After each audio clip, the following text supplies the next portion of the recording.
We... we did it. Finally I see the sun again. I don't know when was the last time. Feels like lifetimes. Like another person. The Roshik that rode with the unknown priest into a mist, trying to help a fellow with strange coloured clothes. I believe it was that day. That's when I saw the sun for the last time. All those years spent in that vaunted place. My kingdom. When I was torn from it, I was full of despair. And now, I see things differently. It's not just the one eye. It's another me. And still it's so blurry and unclear. Barsrog, Rahadin, Muriel. Can I trust Roman? Whatever he did to Velen, if he does that to me, am I gonna survive? I don't know. I don't know. I should get away from him. Or should I? My queen, where am I supposed to go? This is Red Moon role-playing. The wind is cold, Roman. Not as cold as it was, but still cold enough. For the moment, though, I imagine you are simply sorting through the sleds, sorting through whatever supplies you can, getting ready for the trip back home. Roshek, you, on the other hand, were by yourself for a moment when a voice spoke to you from beyond. Well, Roshek, that was awfully wonderful. I did enjoy seeing the little end to our story. But we are going to need to have a talk, aren't we? As I'm stumbling towards the sleigh, my head is swimming and I'm overwhelmed by the bright reflection of the sunlight in the snow and the itching of the empty eye socket. But somehow it's all pushed away by this singular voice that appears in my mind, and I stop and I just stand there staring out at the desolate landscape. Yes, my queen. We must talk. I've done what you asked. I played a trick on her, all right. I never asked you to play a trick on her, Roshek, although it has amused me that you keep repeating that to yourself. I wanted you to destroy her hopes and dreams. And you did. So well done. I am pleased for now. I'm glad. It was only with the help of your powers. With them, I can do that and so much more. That is obvious. But thank you for mentioning it. And I lean towards one of the sleighs and I half look at the baying dogs. But still, we are going to need to have a little talk. But not right now. I want to give you your reward. And to do that, I need you to do a little something for me. At midnight, draw a circle. Inscribe in the circle these symbols I show you now. Before your very eyes, you start seeing arcane symbols being presented to you and then disappearing. I look and it's like they're somehow forming there out on the snowy landscape. I think I've got them. I start fumbling for my notes to write them down. Good. Once the ritual is complete, we will have our final talk. I'm looking forward to it. You do deserve a reward, after all, for amusing me so. Thank you, my queen, thank you. Yes, I look forward to it. Good. Until then, go and have fun with your little friend. Go and play in the snow, or whatever mortals do. You're not looking very well, by the way. Is that what they call a disease? A fever of some kind? I finish my scribbling of the notes and I close the tome. Yes, it's the place. There was something in there, something trying to grab a hold of me, just like it did my eye. How utterly delightful. And I kind of just shrug off the patronizing remarks. I feel my sweat running down my back and the fur is sticking to my skin, along with the itching. Yes, very. Yes. Well, run along, little Roshek. I do look forward to our last chat. And the voice fades onto the wind. And I just, having trouble to stay up, I just sit down on the sleigh. Roman and Roshek, what do? You are outside the entrance to the Great Rigid Glacier, surrounded by the remains of what you assume as the previous parties, sleds and supplies. Both your axbeaks are alive and well, of course, waiting patiently for you as well. I know that you're tired and sick, Roshek. I just think we should move a little bit from here. I'm worried to be so close to the entrance. Make our way a little bit from here, just in case anyone comes out of this. I don't think they will, but just in case they do. And then we rest. And then I will be able to use Lathander's powers to heal you and to get rid of that thing that is afflicting you. Yes, that would be good. Yes, let's not stay here then. I slowly push myself up. And I take the reins of the axbeak and I try and tie them to the sleigh so that we'll get both with us. It's not too tricky to do. And after 10 or 20 minutes, you have 2 axbeaks tied to sleds with some supplies. Maybe even more supplies than when you left with. What do you do? It's time to go. We've done what we came here to do. We'll be able to rest soon, and then we can talk about what happened and what we're going to do next. But let's find safety first. Find some place where we can get away from the cold and perhaps rest. We don't have to start again until tomorrow morning. The 10 towns seem to be fine. I look up at the sky and the light. Yeah, I bet they're all wondering what happened. Sure, they'll be glad to receive the news. I hope so. I truly do. Not too many outposts out here, though. I wonder if we'll run into her again. We just might. Well, let's try and move as quickly as we can once we've gotten that rest. Alright, well, there's no time like the present. Let's go. And I begin moving my axbeak forward.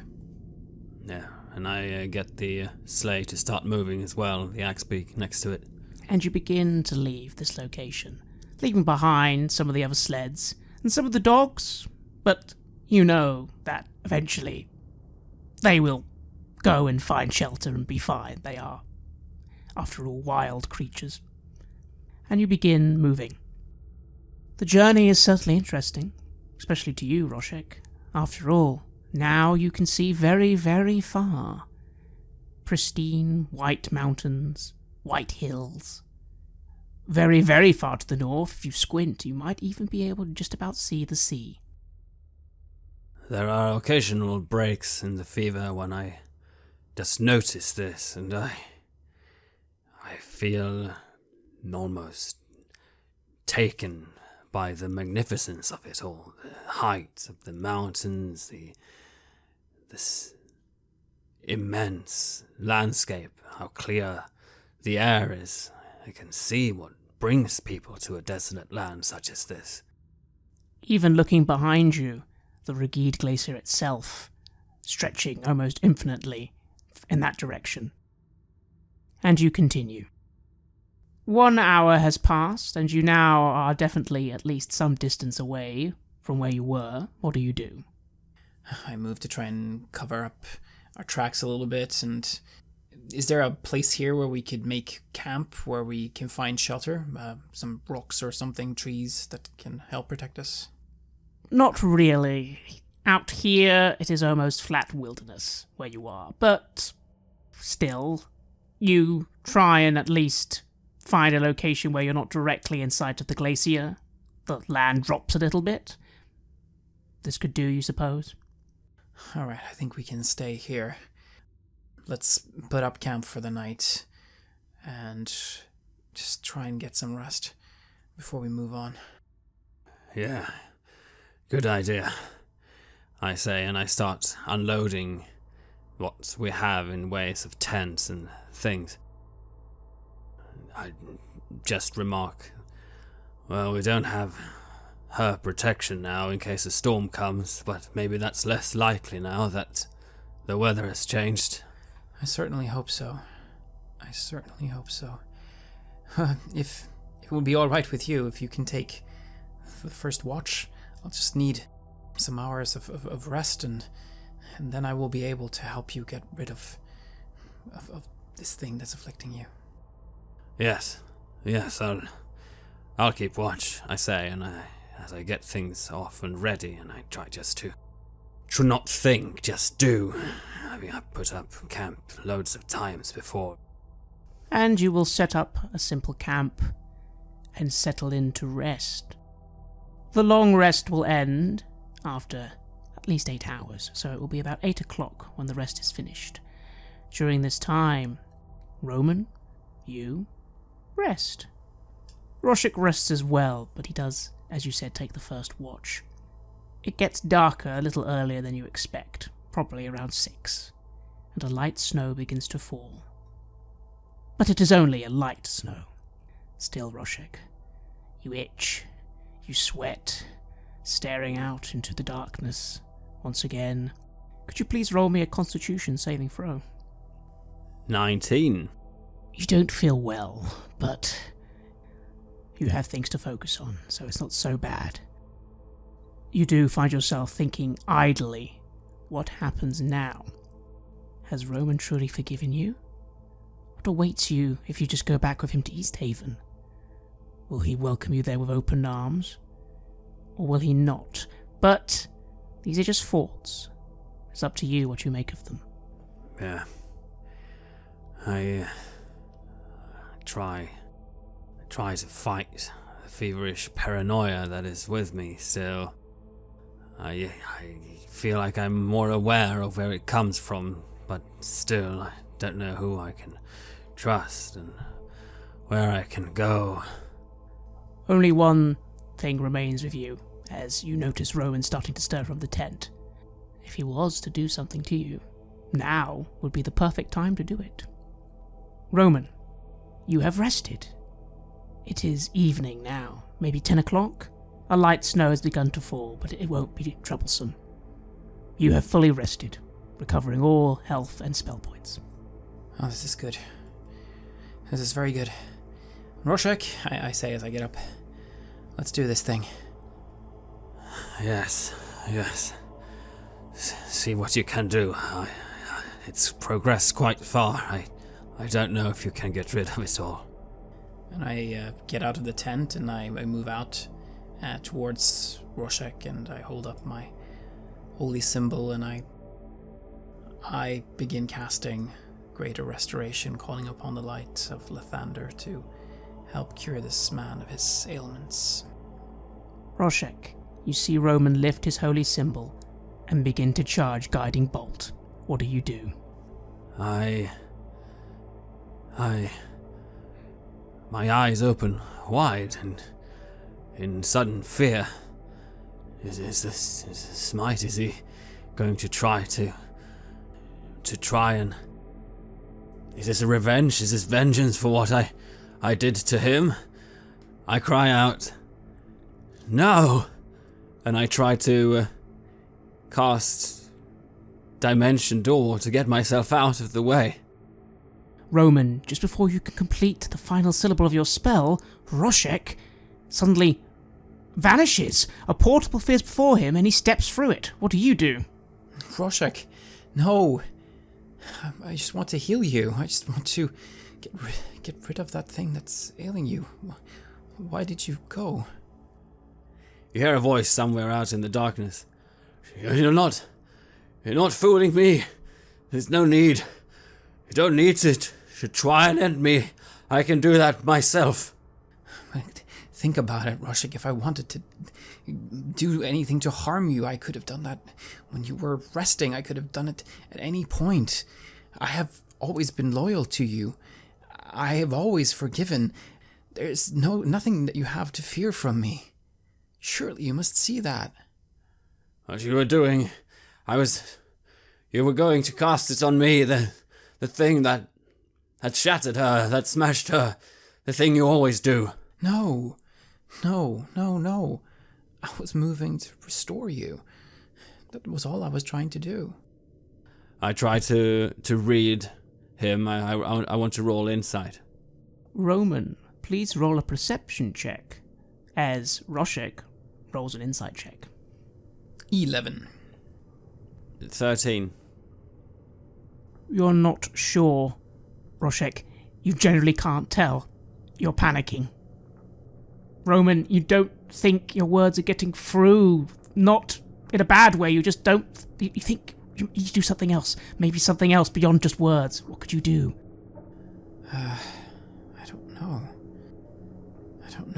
Roshek, come back.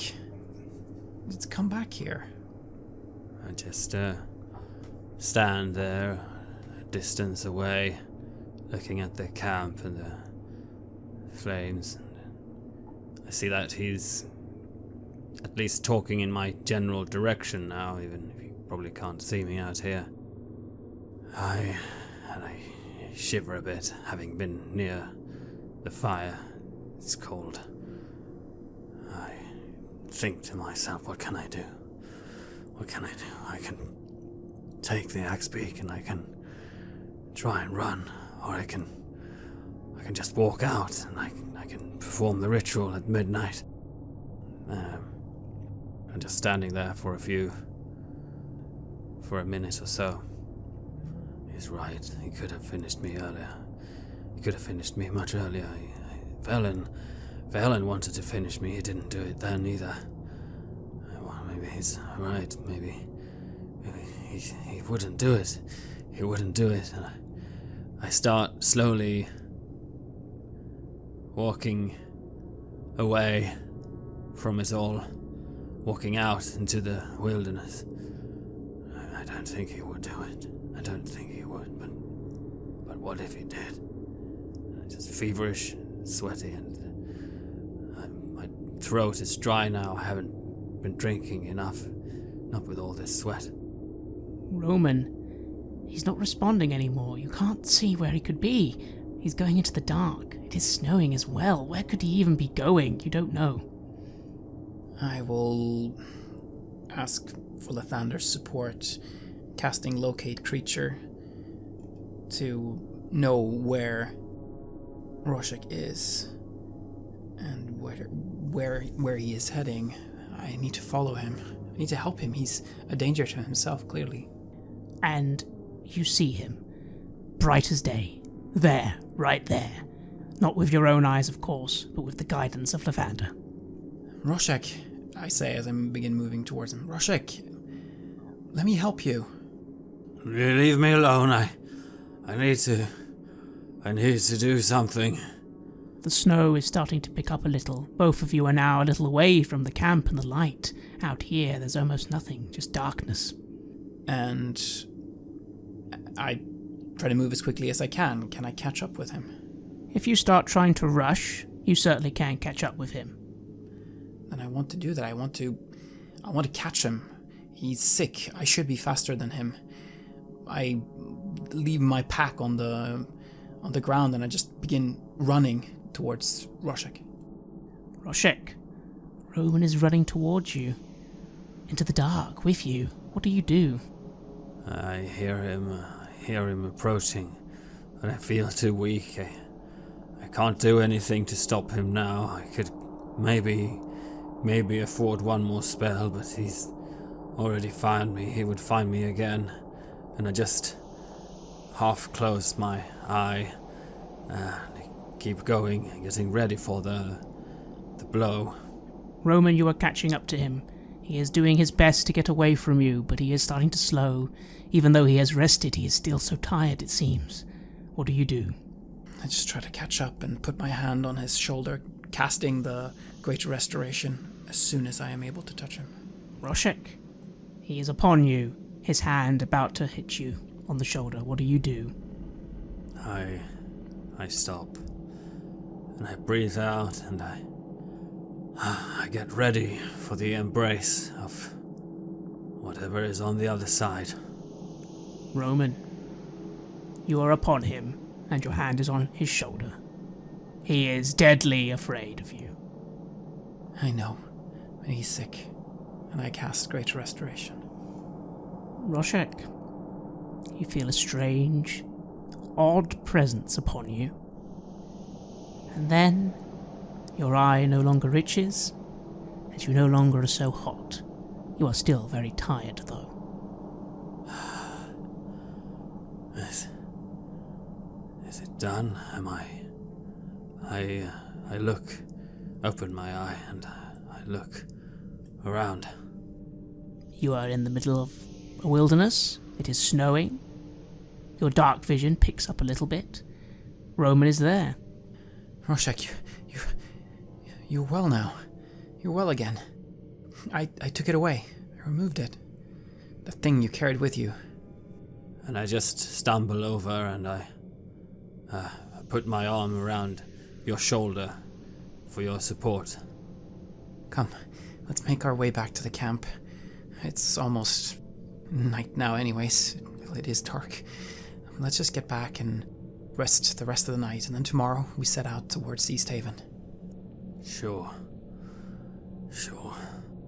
And so, Roman, you are able to take Roshek back to the camp, settle him in, and begin your part of the watch.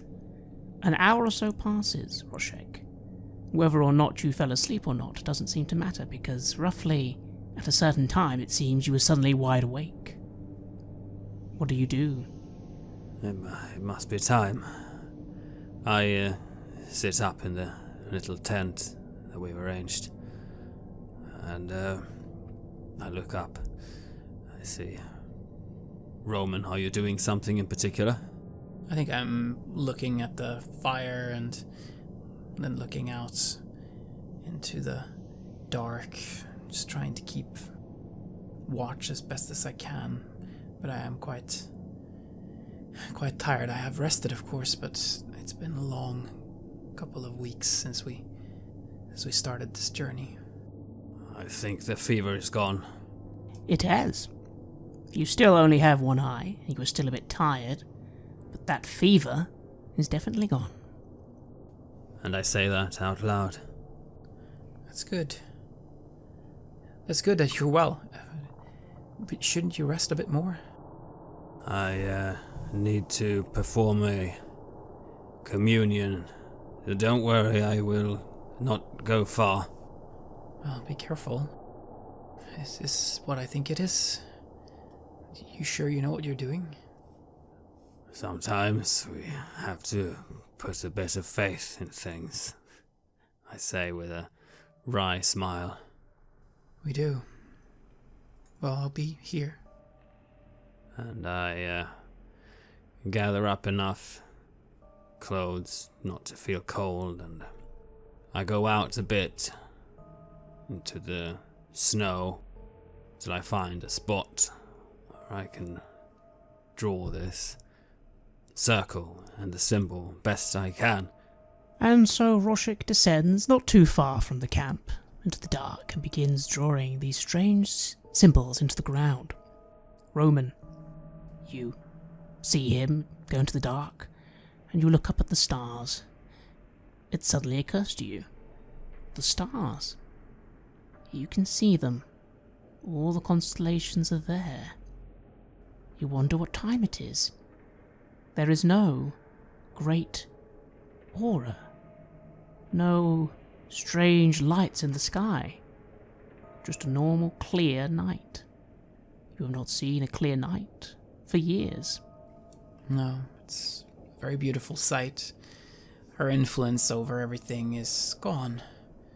This place is as it used to be. It's a good feeling. Now I just hope that everything will be alright with Roshek as well. And I continue sitting there by the fire, poking it with a branch. Roshek, your circle is complete, you think. What do you do? Once it's done, I sit down next to it. And after a few moments, you begin to see a small window begin to open in front of you. A portal? A mirror? You're not quite sure. It is rather bright, though. On the other side, you then can see a figure. It seems feminine, clad in a beautiful, wispy gown made of darkness and silver and blue. The being's face is certainly interesting, almost too perfect. Dark, solid black eyes. Upon her head a crown of black ebony, with black jewels. Her hair long, flowing and silvery. The being looks at you and smiles. I am quite taken by this view and how it came forward. It's surreal, of course. It's marvelous. And I say, and so this is the true Queen of Winter. Of many things, Roshek. I have told you I have many titles. You seem to forget them each time. Well, whichever you prefer, I shall use.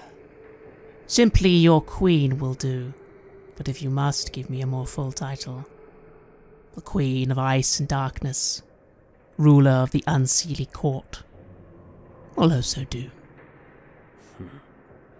Noted. Well, I did as you asked, and I believe I have been healed somewhere in the process. I am not so poor off as last we spoke. The being shrugs. Roman, by the way, you suddenly notice a very bright light, and looking just a little away from the camp, you can see all of this happening.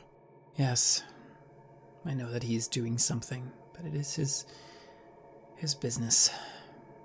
I am worried, but I'm not going to interfere. Well, Roshek, whatever are we now going to do?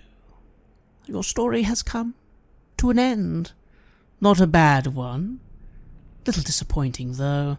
It was going to be so much more fun if you'd gone with that little tiefling. Instead, you chose the old lady. I didn't realize she was such a big part of the whole thing. She was simply more interesting, Roshek. Your path with her had many interesting things lying in wait. With the old lady, well, it's over. You will never meet her again. No.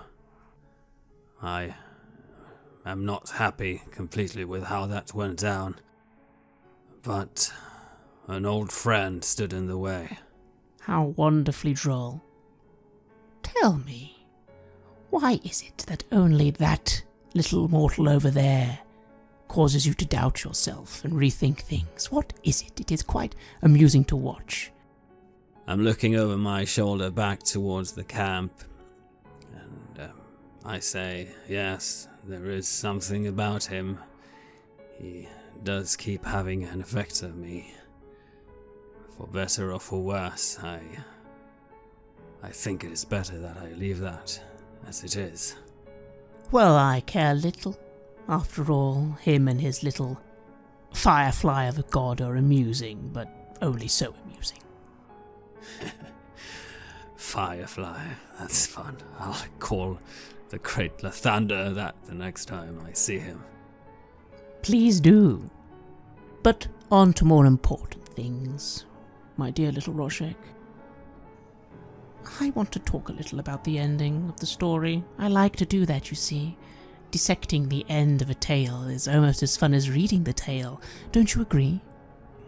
It does not need to end, my queen. I have more to give still, more power to gain. That might be true, but our deal has to end. You have fulfilled it. But if you want to make another one later, well, I'll certainly consider it. Anyway, I want to ask you a question. She extends a hand, and you begin to see images appear before you. The first image takes you a moment to recognize. The Dwaekar king, Zardarok. You see him sitting on his throne, staring out at nothing. Then the image changes and shifts to his corpse. Then it shifts to the Grandolpher, now sitting on his throne. There was a high king of the Dwaegar, and then a high queen. You witnessed this happen, maybe even made it happen.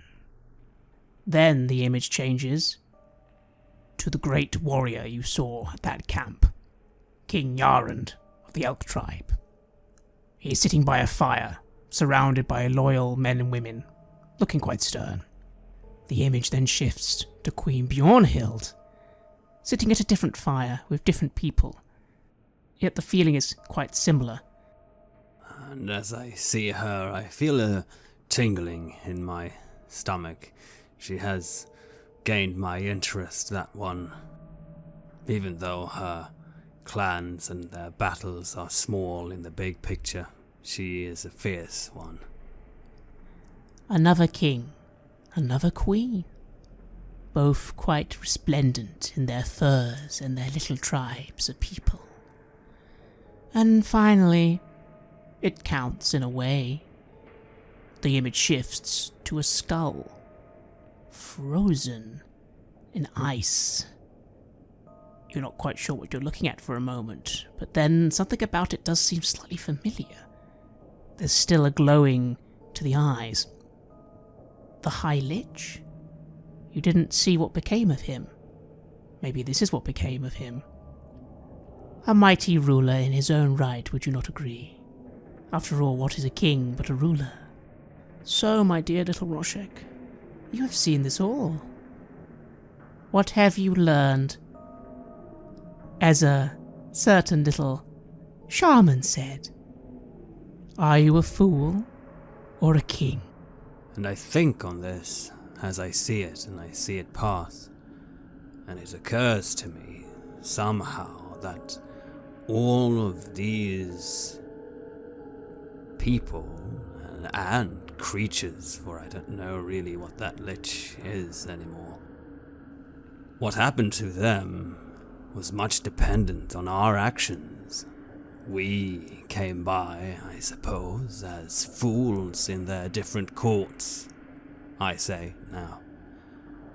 We came by as fools in different courts, and we upset all the balance in the world.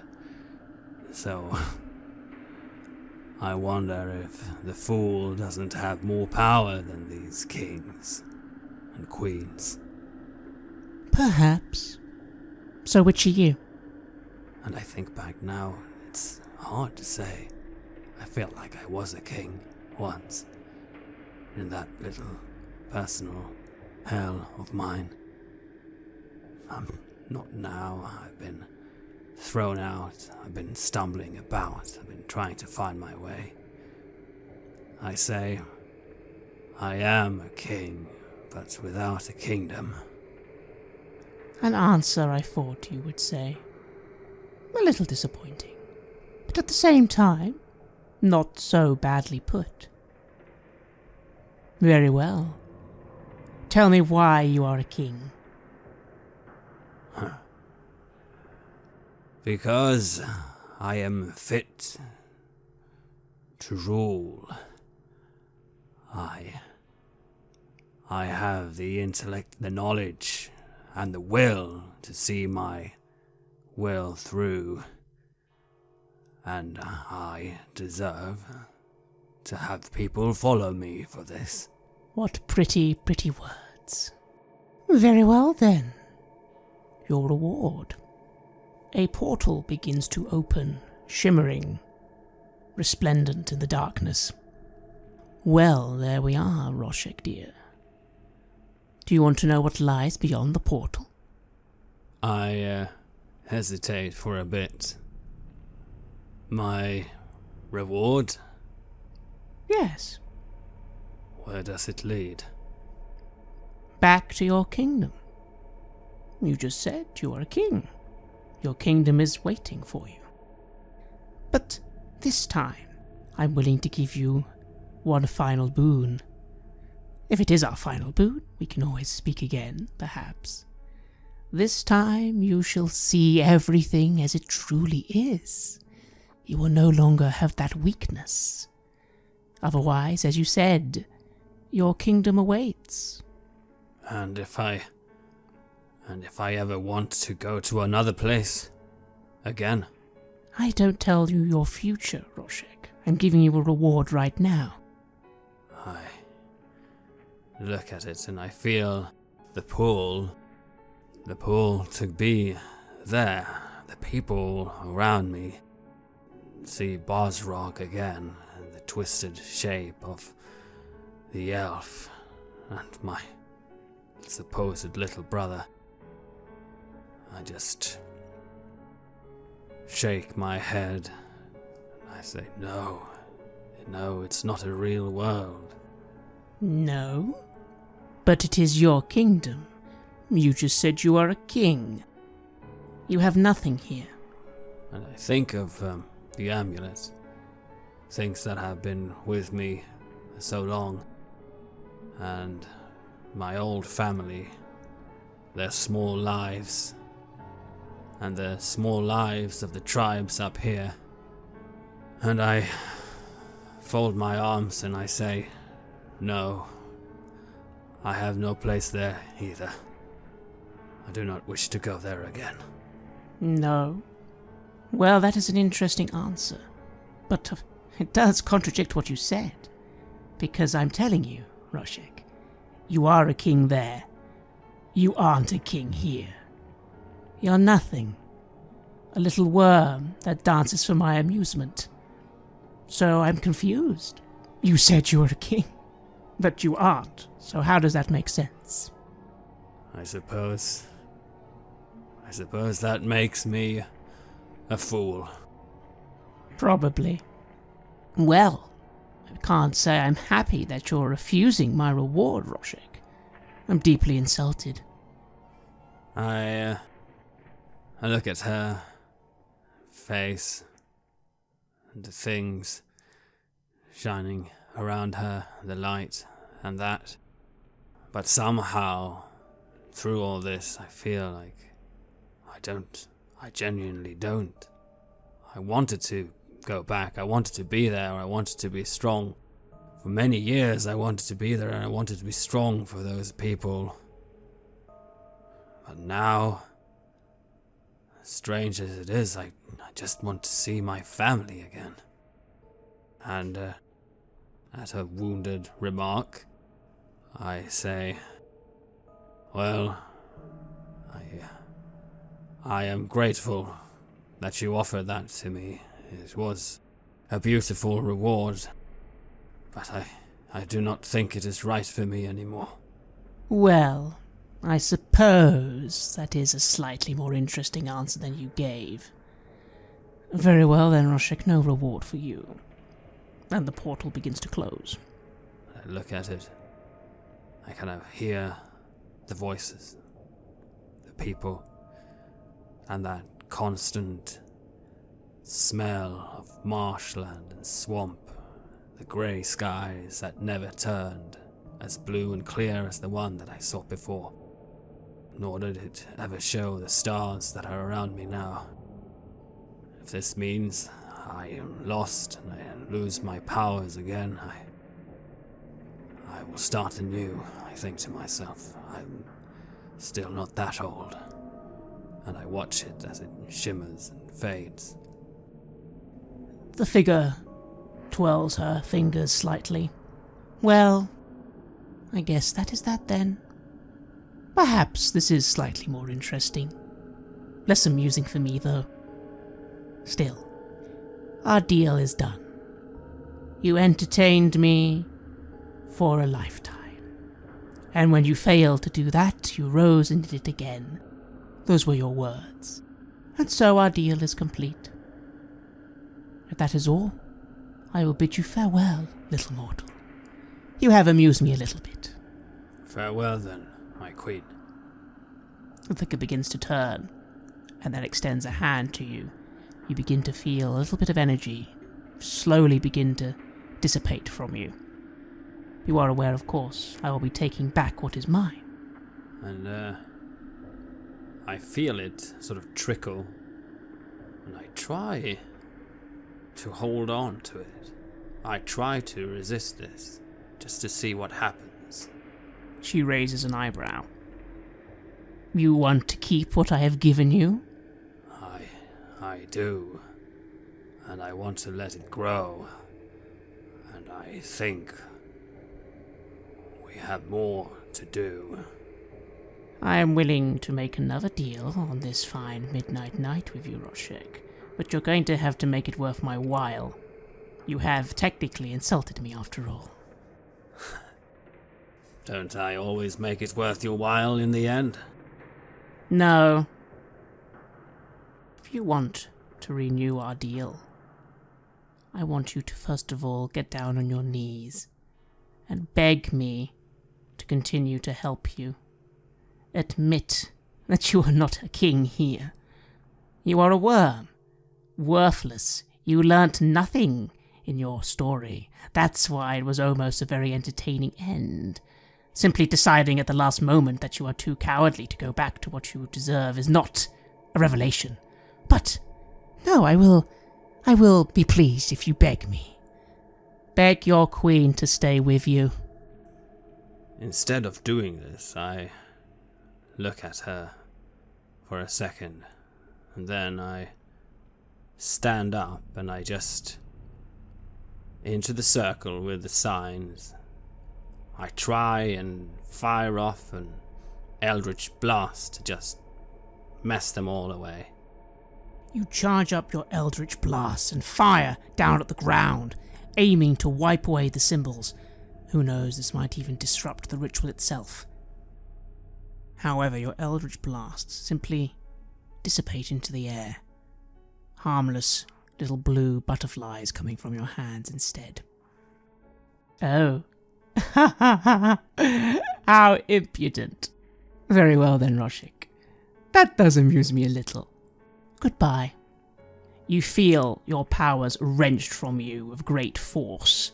You feel your neck, for a moment, feels like you are being choked, as you are thrown to the ground with tremendous force. I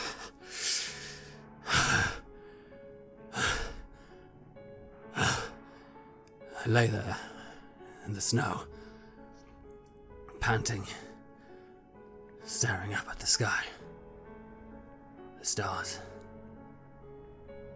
and then the silence. The silence of not having a voice. Not having a voice in my ear. Not having a cacophony of voices surrounding the elf or anything else pulling at me. I kind of try and channel any of the powers that I once had to even make a few coloring sparks in the air. Nothing happens. You do not have a single element of magical energy left in you. As you do this, you hear a whisper on the wind. But this time it is not in your head. It is simply the wind itself. Let that be my parting gift to you, Roshek. You are nothing. Enjoy your existence as nothing.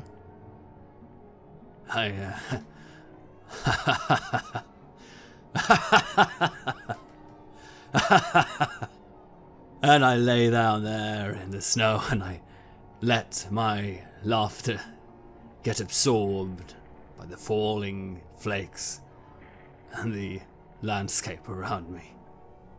The wind laughs with you for a little while. and finally is silent. I push myself up and I start going back towards Roman as I brush myself off. Roman, you saw a lot of this happening, although you couldn't hear the dialogue for the most part. At the very last moment, though, you saw Raulerson suddenly just fire an eldritch blast. What did you do during that moment? I think I stood up and I looked towards where all that was happening, and I almost made a move to get over there to help him, but then I stopped. I sat down again by the fire, which is where I am, awaiting his return. And so you saw him be struck down, and this being vanish, and slowly he laughs for a while, and then comes back to you.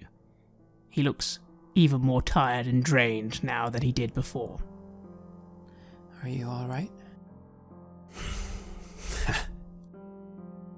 I calm down and I just sit on the opposite side of the fire. Yeah, I'm alright. She took it all back. Maybe that was for the best. The powers that you had, the being, I don't know much, but I know enough to know that it was probably very dangerous. Perhaps this is for the best. It's a new start. Right? You can do anything. Yeah, I suppose I could at that. And I look down beside me where the staff of power is lying. Yes, maybe it's time I get back to using powers that are only mine and my own. You know, Roman, I've not felt this tired, nor this much at peace since I can't remember when. Well, you deserve the rest. You deserve the rest. And when we get to East Haven, we'll eat well, we will drink well, and we will rebuild a place, the town, together. And you will have a place there if you want, or you can go somewhere else. I'm sure we will. And I kick off my boots and I curl up and I close my eyes on the furs, the makeshift bed. And so you rest. Raulerson, you reach out to that staff, such a magnificent thing, and immediately feel nothing. Nothing from it at all. You try and summon something. You can't. But it is still yours. So, that is something. And you rest for the rest of the evening. And so, after a week's travel across the Dales, you finally see on the horizon a familiar sight, Roman. The town of East Haven.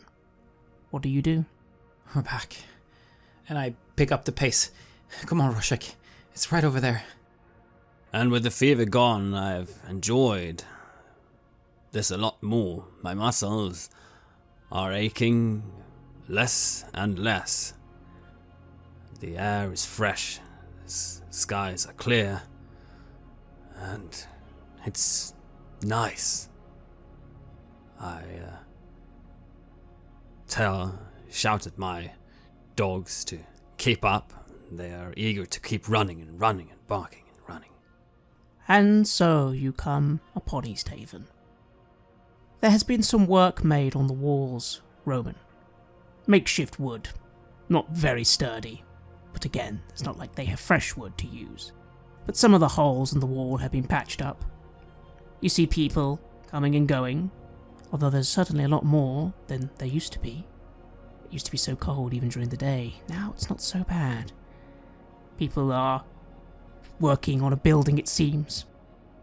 Hauling some supplies. You are greeted as the two of you ride into town with some interested looks. Although most people don't seem that amazed to see you. What do? You are back in East Haven, Roman, and it is day. I know where I have to go. And I immediately begin making my way towards... Well, we don't have a home anymore. But the city hall, that's where she was treating the wounded. I try to grab someone I see on the way. Kaliana, where's Kaliana? As you go to greet someone, everything stops. You suddenly notice that no one is moving. Raulerson isn't moving. The entire world has come to a standstill, quite suddenly. Except for you. What do? I look around. Who's there? A great radiant being begins to float down from the very sky. Their great wings unfold, and you once again think, at least, you recognize the being from the dream before. You're not quite sure, after all. There's not really anything that distinguishes one diva from the other most of the time. And I get down from my axe beak and I get down on one knee. I serve. Dawnbringer Roman, you truly are a strange mortal. Are you aware of that? Yes, I know. Constantly you step on the edge. On one foot you step in the light of Lathander, and on the other foot you step into the abyss. You almost fully stepped into the abyss down there. You are aware of this, yes? Yes, I know. I am weak, and I make mistakes. And it was very close that I made wrong decisions. You did. Several. Every time you make progress one way, you step back. It is not only this time, but before. You remember before, Dawnbringer. I do remember. Well, what do you have to say for yourself? At the very last moment, you turned and once again stepped towards his light. But you are still on the edge. Tell me why you suddenly remembered your place at the end. I want to serve Lathander, to serve the light. That is my goal in life. That is all that I wish to do with what I have left of it. I want to live by those rules, and I truly want to be the Dawnbringer that Lathander deserves. All well said and done, but actions speak louder than words. If this was all true, why did you seek the sword against those who stood in your way? Why did you even for a moment go along with your friend's deception? Why did you allow him so many misdeeds? And the woman as well. Yes, in the end you did save her. Although, in a very unorthodox manner. The book was never important. Her soul was. In my book, was still very suspicious. It should have been destroyed. Yes. It meant a lot to her. She had helped us. She had made it possible to bring back the light. Without her, we couldn't have done it. True, but she is still doomed to walk the path of necromancy, and seek out things she should not. That is the will of Lathander, but it matters not now. So why? Why do you still have this conflict, Dawnbringer? You are supposed to be an exemplar of his faith.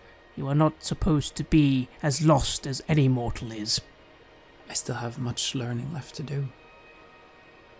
I am not yet worthy, but I promise every day I will do my very best to improve, to become better in his eyes, and to serve the world and bring a little bit more light every day that I am able to serve. The being tilts its head a little, its eyes glowing, boring into you. What would you say, Dawnbringer, if I told you that for a moment there, Lathander himself believed the path for you was to simply become a normal follower again, to remove your powers once more, for the burden they give you is too great? What would you say to that judgment? If that is the will of Lathander, then I would gladly welcome it. Do you truly mean this, Roman? It is not my place to question a god, my god. I have my own will, of course, my own wishes, but first and foremost I serve. I serve him. I serve the light. I will do whatever the light asks of me. You do well to speak truthfully. This is not the judgment he has chosen for you. He believes instead you have proven you are worthy of the powers he bestows you once again. You could have achieved more, Roman. But as you have said yourself, you still have much to learn. And as a mortal, you don't have much time left to learn it. Still, it has been decided. Dawnbringer Roman, you have passed your test.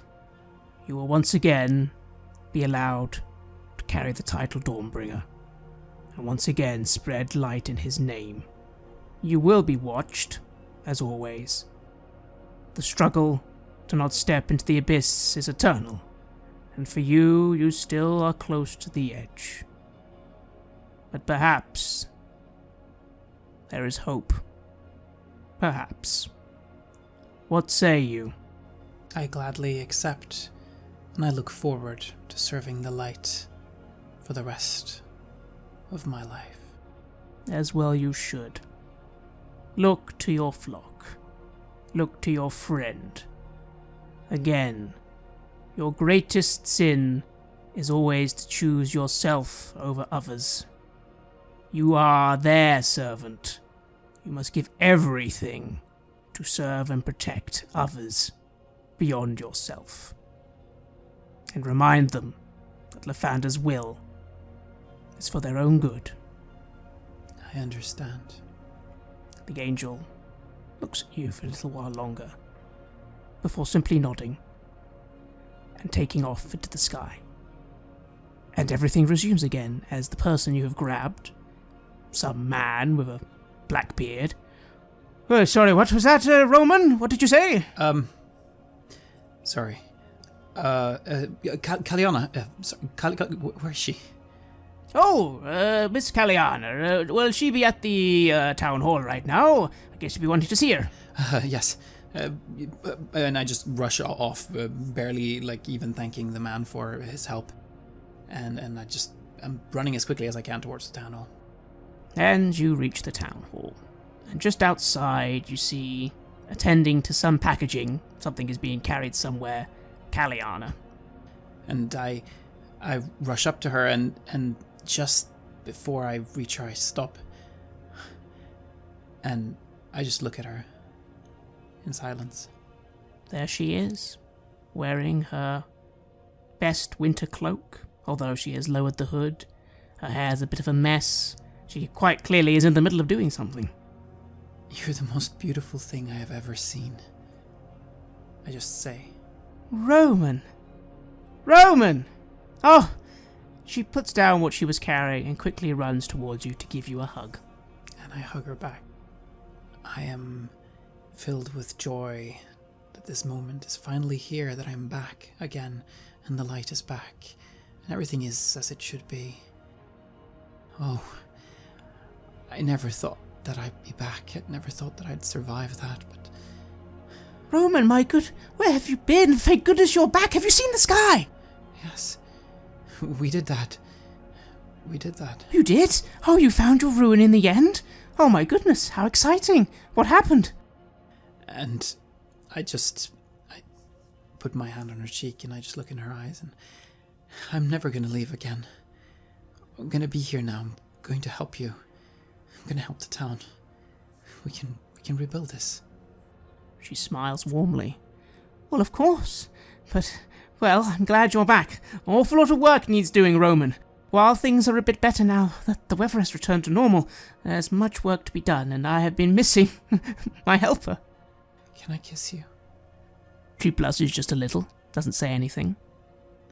And if she isn't fighting me, if she isn't showing that this is something that she doesn't want, then I kiss her. And you do. And she returns it lovingly, and you embrace each other on this lovely day. Roshek, you're there, standing in this little village, this little town of East Haven. You can see Roman kissing this woman, looking quite content. How are you feeling? People look at you, give you a nod, but no one really seems that bothered that you're here. They all go about their work. No one's calling me monster. And they're doing what they are meant to be doing, rebuilding. There's hope in the air. I don't think too much about it. As I see Roman go over and have his short conversation, I give them privacy and I instead take the axe beaks, because I know at least where they're supposed to be, back in the stable. They were borrowed and they should be returned. And you head towards the stables. And I think to myself as I go there, maybe I can find a pair of drums. Maybe if I help them during the day, I can practice some drums during the evening. I was always good at playing drums. And you will find some drums, and you will play a song. As late into the evening, you are welcome home. Welcomed as honoured guests, respected, after all, for the deeds you have done before, if not for the deeds you have just done. Far away at the glacier, long after you left, a tiefling will emerge from within. Wounded, tired, she will survive. After all, she has the blessing of her master upon her, and she has done well. She succeeded in doing what the Archdevil wished. She doesn't care about that, though. Getting the scrolls in place, opening that portal, letting that strange spindle descend suddenly into the plane of Avernus. Whatever happens to that artifact there is not her concern. She doesn't care what her master wants. One day she'll be free of the Archdevil, even though its blood runs in her veins. As far as she is concerned, she has failed. It was so close, what she needed, what she wanted. Foiled by the betrayal of that fool, Roshek, and a stupid little priest and villain. She was so close to once again giving her sister what she deserved. Instead, she'll have to find another way. She will salvage what she can from the remains of the sleds and the dogs, and begin moving back to the border, heading back to Luskan. She thinks to herself, it would satisfy her to go to that town, East Haven, burn it all to the ground, burn everything that priest loves. But it would be pointless as well, utterly pointless. Instead, she'll return back to the host tower. She will find another way. She will see her sister again. In a dark hall, Velen is scolded. The host tower of the Arcane Brotherhood is not a very forgiving place, and the current High Wizards are not happy that the great city of Yithrin apparently is not only deeper under the ice, but almost completely ruined. Still, the book is something of worth, so she is only mildly reprimanded. She doesn't care. It was never important to her to rise up in this place. She never was going to anyway. When Avarice returns, she is scolded further. Avarice very easily is able to suggest that it was all Velen's fault that the expedition fell apart as it did, and that the city of Yffrin is now lost. But it doesn't matter. All Velen wanted was that book. She cannot cast the spell herself. She is not that strong, but she knows those who can. And via a little bit of negotiation, and a little bit of dealing, the book will change hands to one who truly can cast such wonders. Besides, the knowledge of how to create the Magian is certainly a lost art, so it almost makes up for the price.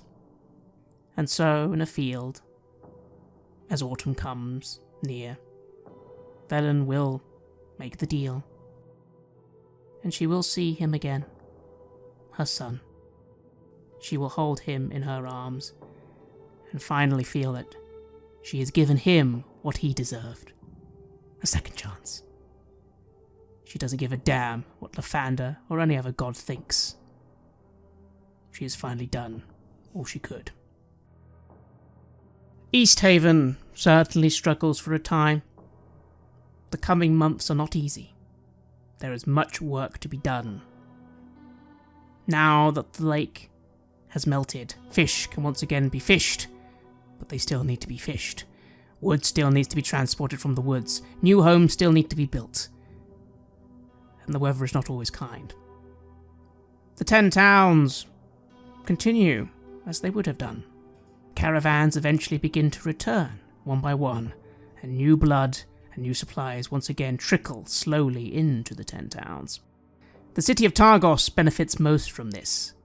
After all, Easthaven suffered greatly, and Bryn Shander had so many people to help. Only Targos was able to keep most of what they had before, and prosper in this new order of things. There are, of course, whispers of great corruption in Targos. Maybe even the Zenatarim. But those are rumours for another day. The villages Goodmead and Dugan's Hole, after a time, see settlers once again try and go to them. Try and rebuild, scavenge. This does not go well. The first time people go to either of those places, they are attacked ruthlessly by the Tiger Clan. You can imagine, Roman, that the Queen of the Tiger Clan is not happy with how things have gone, and she does her best to take her vengeance. However, at the end of the day, new people come all the time, and eventually militias form, and the raids are not as bad, and slowly people will start trying to rebuild those places. The elk remain neutral, and the bear neutral as well, it seems. The wolf only care for themselves, so the tiger is not able to move as much as it would like. Things slowly return to some normalcy. But in the Dale, that is still hard, still challenging. In regard to the pair of you, there are no accolades, no glory. You tell, of course, people in Easthaven that you are responsible for what happened, and most believe you, Roman. They don't see why you would lie. But none of them really seem to be that amazed by it. Some of them are even skeptical. How big was this ruin? Was it really as exciting as you said? Did you really face Auril herself? They don't really care at the end of the day, happy that the good weather has returned. It is also important to know that only Easthaven knows this. As far as the other 10 towns are concerned, the good weather simply returned again. Many even whisper that Auril was finally satisfied, that the sacrifices worked. They will never be done again, of course, that is agreed immediately. But as winter is approaching, Roman, you know that a small offering will still be made to Auril, to respect her, to make sure it does not happen again. Roman, winter is coming once again. About a week off, you think. Easthaven has seen progress. Some new buildings have been built. Some people have returned. Of course, many died. Many died in your absence. And many more left. Some of the refugees are still in Bryn Shander, but eventually, slowly, they are starting to filter back to their homes. You are sitting somewhere. Where are you and what are you doing? I suppose I am back. I am in East Haven and I am helping out with some construction that's being done. Perhaps on the wall. Certainly. It's coming along better. You've managed to set up a proper wooden wall. Never will it be quite as impressive as the stone wall, but it's something, right? It is. And there are still a lot of dangers out in Icewind Dale, and the town needs to be protected. This is a good start. We can build from this. We can make it stronger. We can replace it with stone once again. It will take time, but we have that now. How do you feel in regard to how things have turned out for the 10 towns? How do you feel knowing that some people out there think Auril was appeased? That they don't even know what you did? I feel at peace with that. It was never about the glory. It was just about starting again. About having a new beginning, a new chance at life. And I have that now. It will be a hard life, that's for sure. But it's mine, and I'm not alone. I will make something good of this, and I will bring the light to as many people as I can. Caliana comes up to you, gives you a pat on the shoulder. You're making good work on the roll, Roman. I'm proud of you. Maybe you're not as useless as we used to say you were. She smiles. Yes, I do know that there were rumors about me. There's still a lot left to do, but we'll get there. It looks like it will be a harsh winter. But again, now that we have whale oil again, hopefully not too bad. The speaker is wondering if you will approve of the ritual for Auril. Obviously not many people are going, but it's still happening. I kind of said that you were still thinking about it. It's difficult for me to accept that. It really is. After everything that she did, after all the suffering that she caused, but perhaps it is best to just let them go ahead with that. If that is what they wish to do, given everything that they know, then so be it. I will show them a better alternative, of course. Honoring Lathander is so much better. Or Ilmater, for that. I know. I think that's the right thing, Roman. I agree, but some feel out here you can't escape. Winter. Best not disrespect it. Besides, she seems calm now, so maybe that is a good thing in the end. No? Yes. We need to coexist with the winter, with the cold. With Auril, I suppose. Don't be too late coming home, though. I won't. I'll be there as soon as I finish this part. She smiles and gives you a kiss.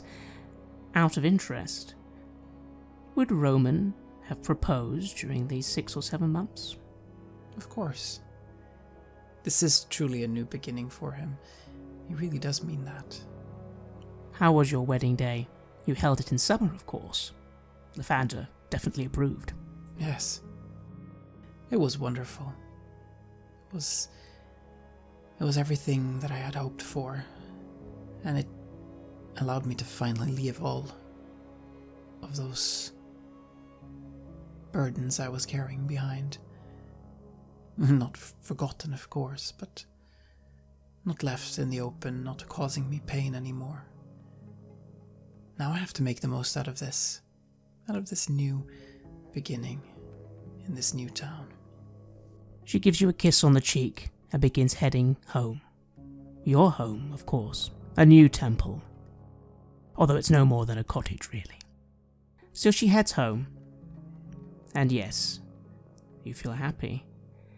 It was not all easy going, of course. For a few weeks there, and even a month, you had a strange thing, you would look at the sky and suddenly feel utter panic. It turned out you were under the effect of a curse, which Caliana was able to heal. But you haven't truly forgotten it. Some nights you still remember the darkness, the things beyond the ice. You think that will haunt you for the rest of your days. It will. One last thought. You do find yourself thinking about what a voice told you once. That voice told you the glory that awaited you. Are you truly satisfied knowing that this is it? A simple happy life. You are not going to be a divine champion of Lathander. You were never his chosen one. There is no greater glory than a good life. That is all that matters. I'm content, and I look forward to it. Dawnbringer Roman. Is this what you deserve? It is what I want.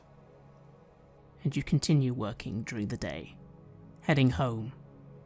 Your home. Roshek. 6-7 months have passed.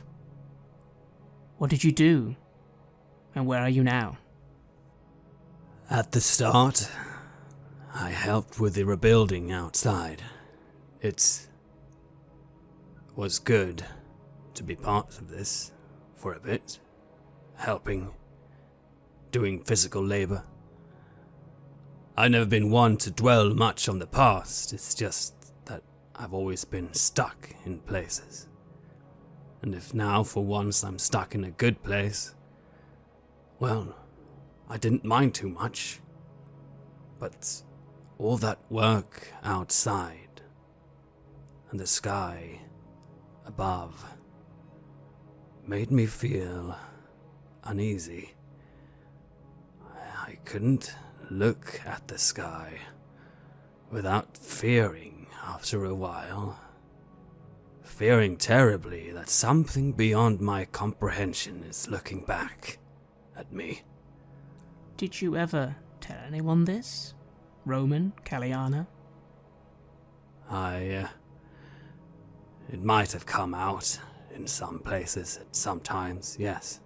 Then eventually, Caliana would have worked out that you suffered the same curse as Roman, and removed it.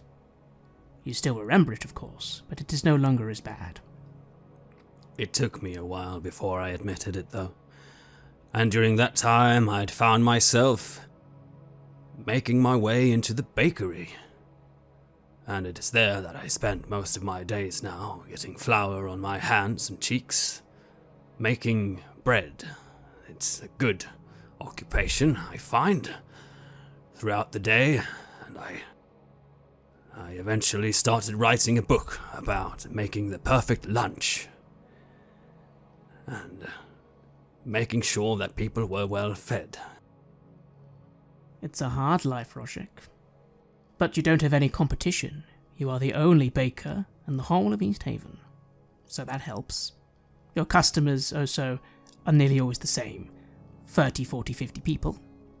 And I greet them with a smile. And I get them what they need. And in the nights I like to go drinking. I'm getting old now. I'm old for an half-orc. We don't live as long as humans. And I play the drum, and I sometimes also play on a lute that I found. And I make songs, and I sing, and they always start with, "I am but a little worm," and then they continue on into how I've gotten into this one or the other one's apple, either the devil's, or the bear clan's, or the tiger clan's apples. And sometimes I even sing about how I got into Orel's apple, though not everyone who are devout followers think that's a funny one. But I think it's a great one. And I gain some weight, and I feast when I can, and I am happy. Is that where you are now on this evening? I am playing the lute today, and I'm singing a song. The inn, the White Lady, is full as always. Of course, full in East Haven is maybe 20 people. Ronaldo is happily singing along with you. You, of course, have made a great friendship with him. After all, he's the only other person who performs in the town of East Haven. He comes over to you with a frothing ale. Well, I say, Roshik, another good one. Although sometimes I really think you should listen to me when I say that a little bird gets the little worm. Like, I think that would be a good next line. Don't you think sometimes, Roshik? Yes, I think so. Why don't we have a bird night where I finish all my songs with just that? Oh, yes, that sounds good. Well, anyway, I got to get back home, got to think of something in the morning, but I'll see you later, Roshik. Always a pleasure.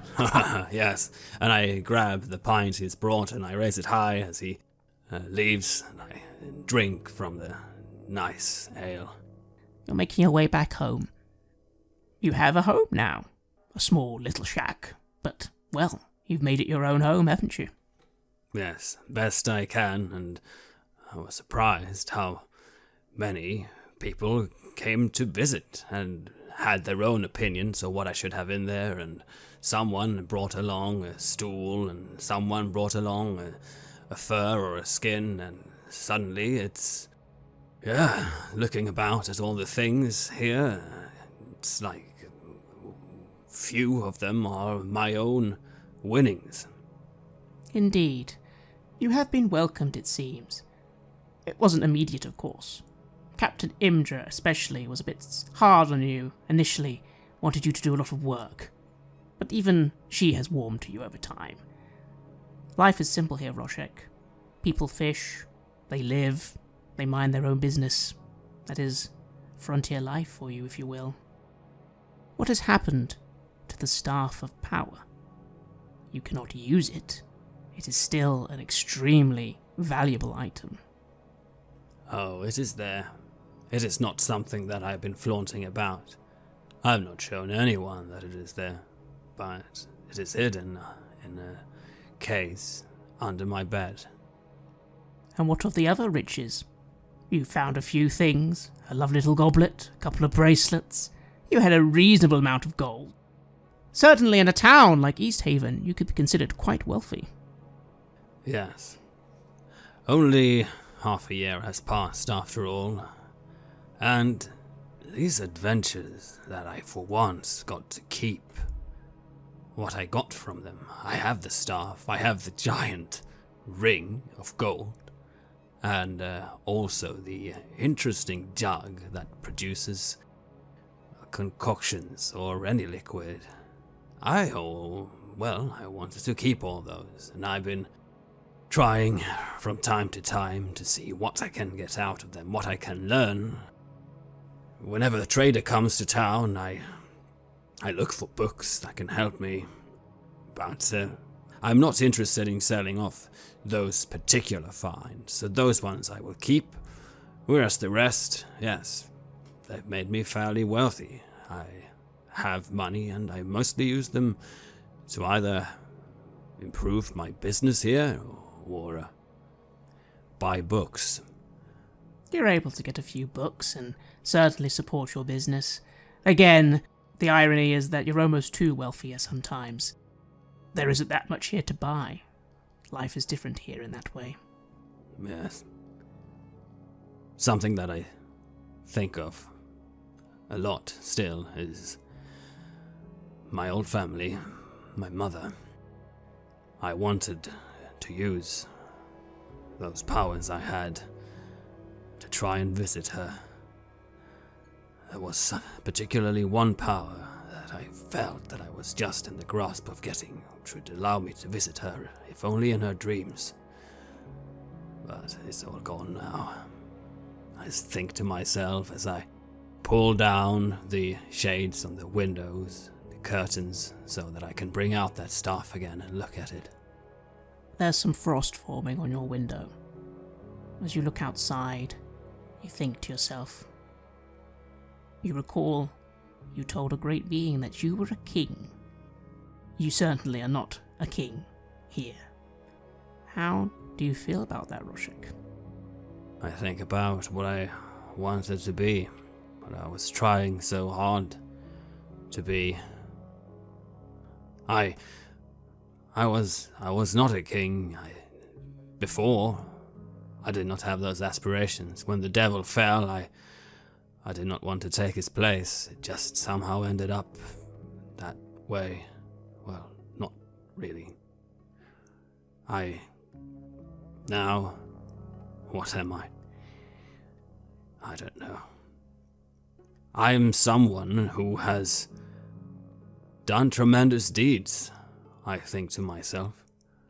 What me and Roman have done, he bears witness to that. Things that I now write about jokingly in my songs and no one will take really seriously. But yes, we killed the devil once upon a time. We upset the balance with Dwerger society, and we managed to talk the elk tribe down from an outright war with the tigers. Not to mention bringing the light back to this entire domain and fighting off a would-be god. Those things I keep to myself, but I am happy I have done those things. Maybe, if I stay here for another year, I'll be deathly tired of it and make myself someplace else.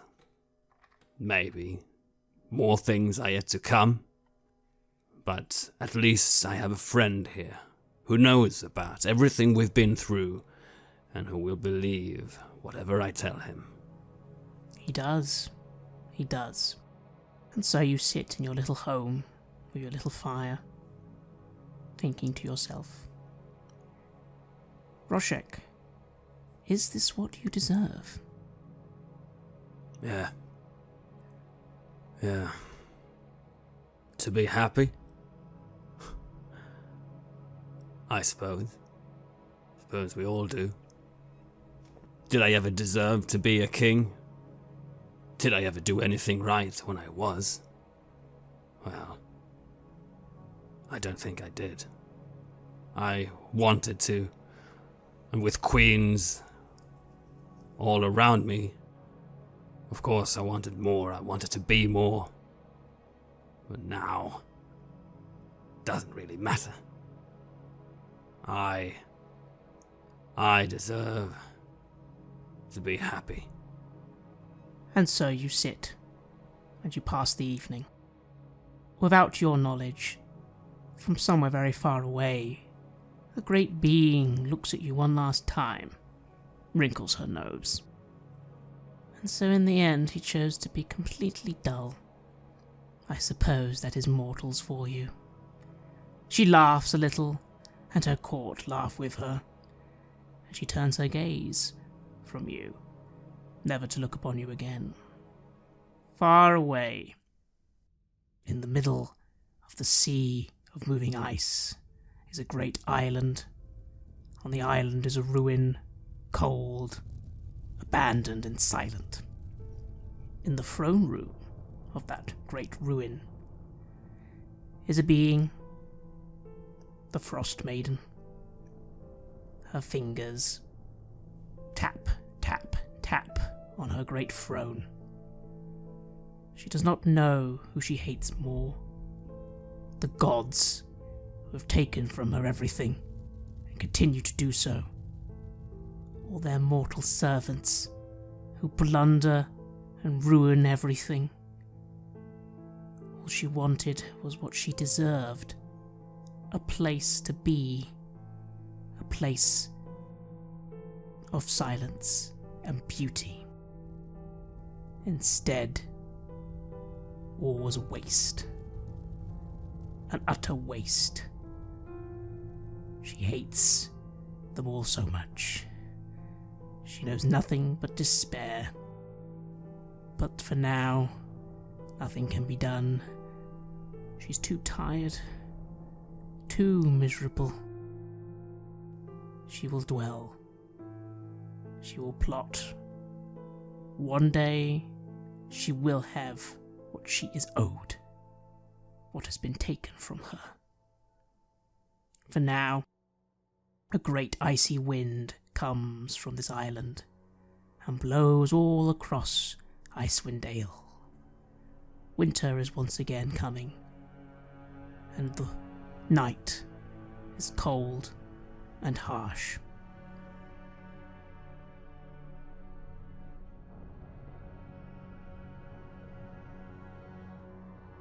You have listened to an episode of Red Moon Roleplaying, where we played Icewind Dale, Rime of the Frostmaiden, for Dungeons & Dragons 5th edition. The music was created by Flowers for Body Snatchers, Ugathanye, Wordclock, and Metatron Omega, and was used with permission from their label Cryochamber. Check them out at cryochamber.bandcamp.com or their YouTube channel for more music for your gaming table.